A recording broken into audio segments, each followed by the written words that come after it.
Okay, so we have this beautiful stack of pillow lavas, and I'm here with Gro, and we're going to find a good example and talk you through the formation of these pillows and some of the features you can describe in outcrop.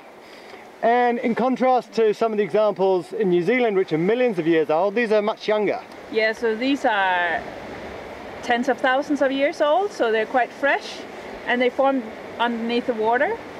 And when the magma comes in contact with the water, it cools very quickly on the surface and forms these glassy rinds, which is what is kind of defining the pillow shape here quite nicely. And you'll see they're more black and glassy here. And then you have basically the lava lobe as pillows here. And you see what is characteristic for pillow lavas, that we have a cooling which is kind of radial, because it's cooling from the outside where the water is, and it's forming these columns, which is often radial. So that's quite typical. It's maybe a little bit from apart, but I will think that these are basically lava pillows that are stacked on top of each other. So it's fed from below, but it's not very easy to see just from right here. Perfect, and this is part of a huge stack, and we'll go over and see maybe the contact with some of the submarine tuffs. Yeah, so the pillow lavas are erupted effusively, so non-explosive, and what we'll see in the other example is explosive submarine volcanism making the tuffs.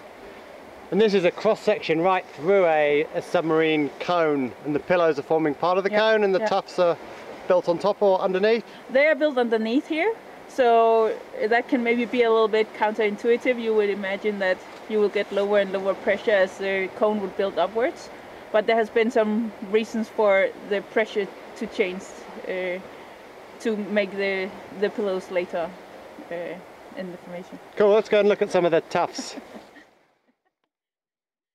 Okay, so maybe here we can see some evidence of tube-like pillows and beautiful glassy margins. Yeah, you see these very elongated tubes here, or pillows forming on top of each other, and you really get the feeling of this is a big stack.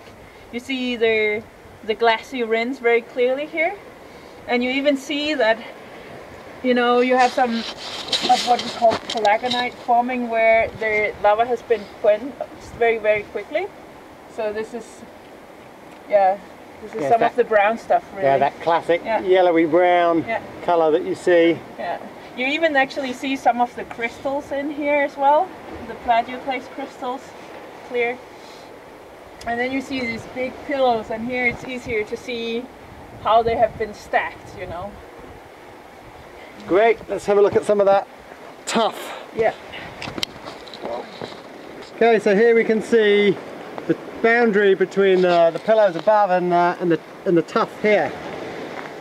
Do you want to explain the some of the textural features of the tuff in front of us? Yeah, so basically here we are going from effusive eruption into explosive eruption, and what happens is that the magma is fragmenting into pieces, and in this part here we see bigger grains of something that looks a little bit like scoria, and then as we it may be more or less the same, but it's consisting of this pelagonite, which is fine grained, a little bit like sand, but it's really glass, and then these small grains of scoria-like features, and you can get stacks of this that is layered depending on how the eruptive activity, the intensity of the explosions have varied.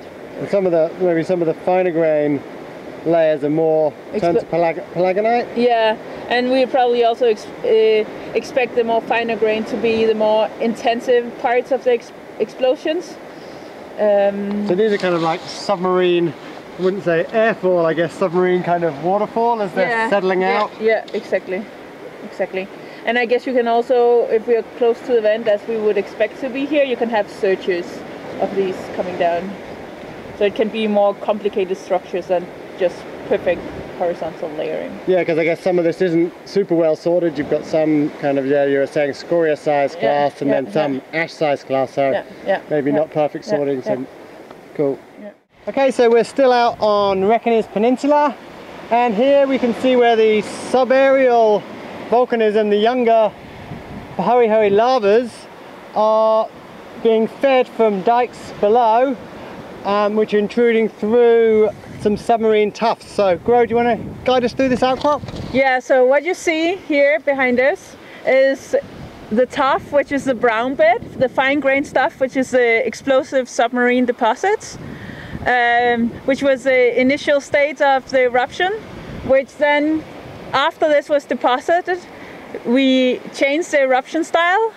Suddenly we didn't have submarine eruption anymore, we had subaerial eruption, so the lava was erupted just under the normal atmosphere, no interactions with water or ice or anything. And that subaerial eruption was being fed by dike, and that dike you can see coming up through the tuffs here. So that's this vertical feature. And then you can see the three layers of lava on top. And we will see the crater cone producing these lavas a bit later. What you can see as well is the dike itself.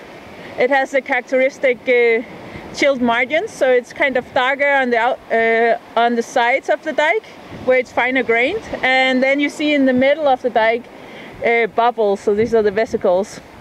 You also see that the tuffs around the dike has been baked and is partly sticking out because it is more resistant to the erosion than the unbaked tuff.